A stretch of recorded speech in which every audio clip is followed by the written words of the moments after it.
The Emperor's beast stood in the center of the arena, its massive form a nightmare of scales and muscle.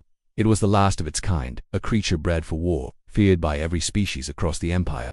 Its eyes glowed like molten metal, watching the handlers with a silent intensity that promised nothing but violence. No one had ever tamed it.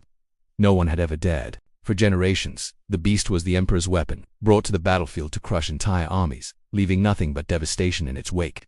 The stories of its power spread across the galaxy.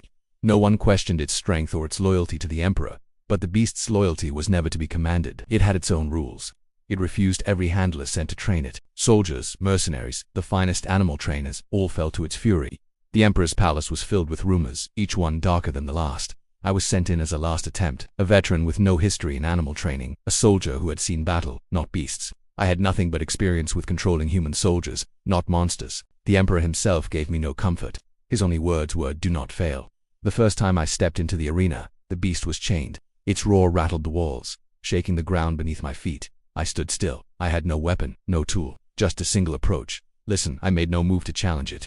I did not threaten it with force. I simply waited. The creature circled me, its eyes burning through me, its body tensing like a spring ready to snap. Hours passed. No attack came. It watched me closely, testing my resolve. The beast didn't understand submission. It understood respect. It understood strength. And so, I stood there. I wasn't afraid. I had nothing left to prove. Days turned into weeks. I didn't train the beast. I didn't force it to obey. Instead, I learned its rhythms. The creature was not wild. It was wounded. It was used to pain, to betrayal, to being controlled by fear and aggression.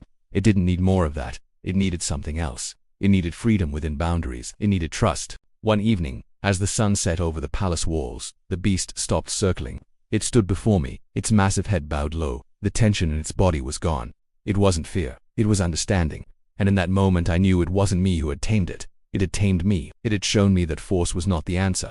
It had shown me that the greatest strength was patience, not aggression. The next day the Emperor came to inspect the beast. He was skeptical. He had seen countless handlers fail, each one crushed under the weight of their arrogance. But when the beast approached him, I saw the change. It didn't snarl. It didn't attack. It walked calmly to the Emperor, who stood motionless. The beast lowered its head in a gesture I would never forget. It was submission, not out of fear, but out of choice. The Emperor's face softened. For the first time, he saw the beast not as a weapon, but as a partner. The beast had chosen to accept me, and in doing so, it had chosen to trust, and that trust extended beyond me to the Emperor. The Empire was not built on control or fear. It was built on understanding. The beast had shown us that its refusal to bow to every handler was not defiance. It was a lesson that no creature, no matter how powerful, could be controlled by force alone. It had to be understood, and in that understanding it became something more than a weapon. It became a symbol of loyalty, strength, and trust. The Emperor learned that day his beast did not belong to him. It never had. It was a force of nature, and it could only be respected, never owned. The Empire's greatest weapon was never meant to be wielded. It was meant to be honored. From that day, the beast stood by the Emperor's side, not as a weapon, but as a true companion. The arena fell silent, not out of fear, but in respect for what had been achieved without bloodshed. The true strength of the beast and of the Empire lay not in domination, but in partnership. The beast had refused every handler, but in the end it accepted the one who understood it.